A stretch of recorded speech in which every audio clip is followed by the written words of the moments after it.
नमो नारायण, जय महाकाल, जय माँ बगलामुखी। सभी मेरे दर्शकों का बहुत बहुत स्वागत है। आई होप आप लोग स्वस्थ होंगे, अच्छे होंगे और आपकी आध्यात्मिक उन्नति आगे बढ़ रही होगी।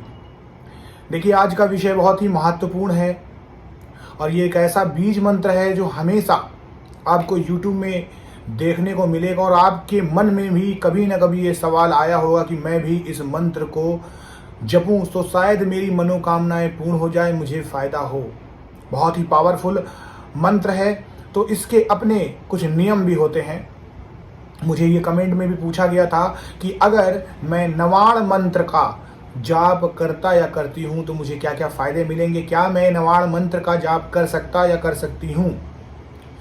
नवाण मंत्र अगर आप ओम को हटा देते हैं तो ऐम ह्रीम क्लीम चामुंडाय विच्चय, नमा को भी आप हटा दीजिए। सो ओम अपने आप में परम ब्रह्म है, ऐम माँ सरस्वती का मंत्र है, ह्रीम माँ भुवनेश्वरी का मंत्र है, जो क्लीम इसके अंदर शब्द आता है। देखिए, क्लीम शब्द के अंदर तीन तीन देवता हैं, माँ काली हैं, कामदेव हैं, भगवान श्री कृष्ण हैं, वासुदेव स्वयं नारायण भगवान है। तो ये मंत्र अपने आप में बहुत ही पावरफुल हो जाता है, इसमें कोई शक नहीं है। लेकिन जब भी आप एक चीज याद करिए कि जब भी मंत्र पावरफुल होगा तो ये आपको हर तरफ से टटोलेगा, परखेगा, देखेगा। क्योंकि जब एक छोटा सा मंत्र, छोटा सा एक मंत्र 2 अक्षर का आपकी बहुत सारी परीक्षा लेता है, तो बड़ा जो पावरफुल मंत्र होता है उसको डायरेक्ट आपको कभी भी नहीं चेंज करना चाहिए।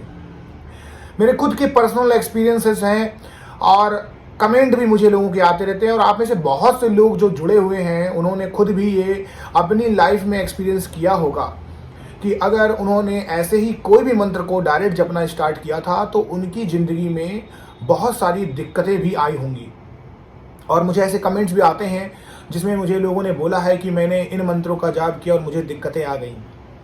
देखिए, प्रॉब्लम ये नहीं है कि आप किसी भी मंत्र को जप रहे हैं, प्रॉब्लम होती है उस मंत्र को सहने की शक्ति आपके अंदर है। उस मंत्र को जपने के बाद जो ऊर्जा शरीर में निकलती है, जो आपकी इर्द गिर्द घूमती है, जो आपको परखती, क्या उस ऊर्जा को आप धारण कर सकते हैं? क्या उस ऊर्जा की एनर्जी को आप सह सकते हैं?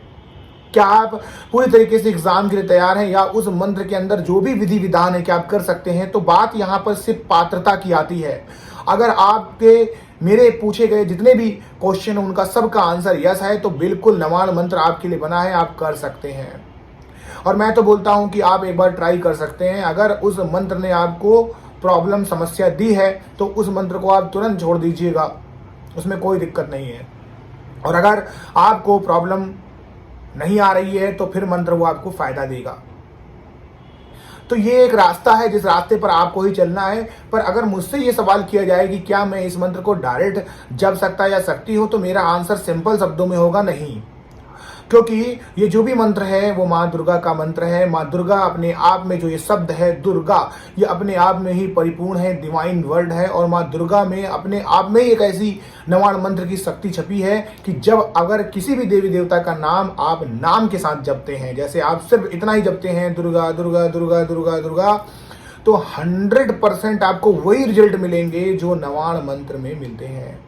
और अब आप देखेंगे बहुत जगह YouTube में भी, हर जगह भी यही शब्द बोला जा रहा है कि आप नाम जाप करिए। और ये सच भी है। स्वयं नारायण भगवान कहते हैं कि मैं अपने नाम के अंदर ही अपने आप को समाया हुआ हूँ। यानी अगर आप नारायण भगवान को खोज रहे हैं तो नाम जाप करिए, आपको नारायण स्वयं मिल जाएंगे। इसी प्रकार से हर देवी देवता ने अपनी अपनी शक्तियों को अपने नाम के अंदर ही छुपा के रखा हुआ है।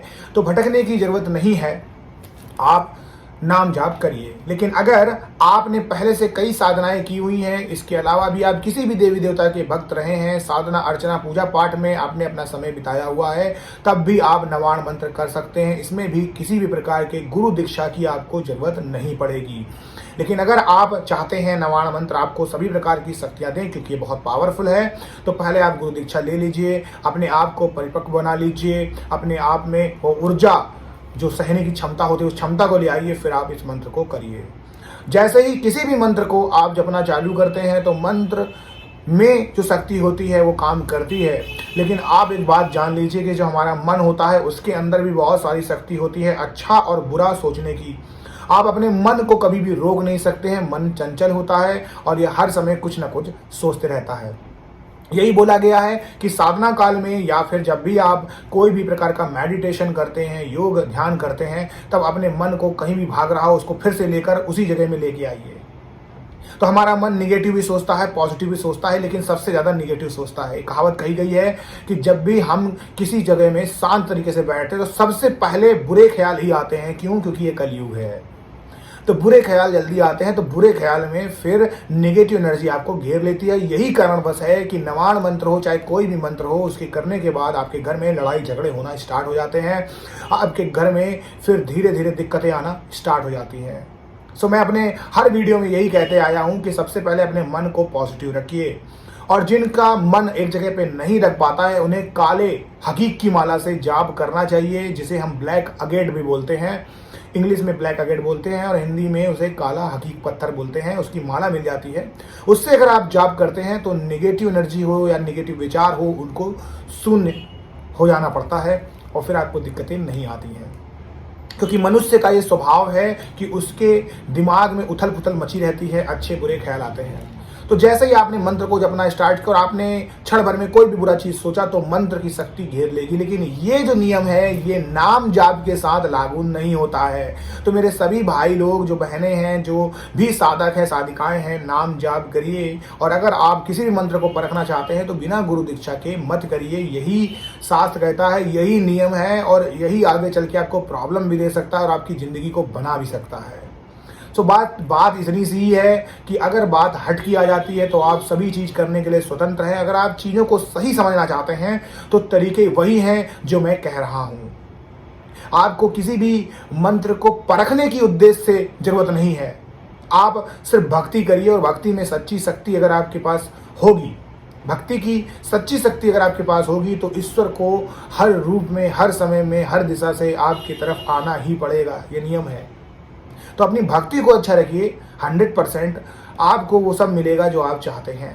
तो नवाण मंत्र आप कर सकते हैं, इसमें कोई प्रॉब्लम नहीं है। अगर आपने गुरु दीक्षा ली हुई है, इसके पहले आपने साधना की हुई है, कई सालों से पूजा पाठ करते आ रहे हैं और आपको अभी तक कोई प्रॉब्लम नहीं है, किसी भी देवी देवता का आप जाप करते हैं, जैसे भोलेनाथ के बहुत बड़े भक्त हैं, जैसे आप भगवान हनुमान जी के भक्त हैं, आप रामचंद्र जी के भक्त हैं, प्रभु नारायण के भक्त हैं, या किसी भी प्रकार के ऐसे भक्त हैं जिसमें आप 10 महाविद्याओं को पूजते आ रहे हैं, साधना में आप जुटे हुए हैं, आपके पहले कोई गुरु थे जो अब नहीं रहे किसी कारणवश से, या पहले आपने गुरु दीक्षा ली हुई, तो भी आप नवाण मंत्र को जप सकते हैं, कोई प्रॉब्लम नहीं है।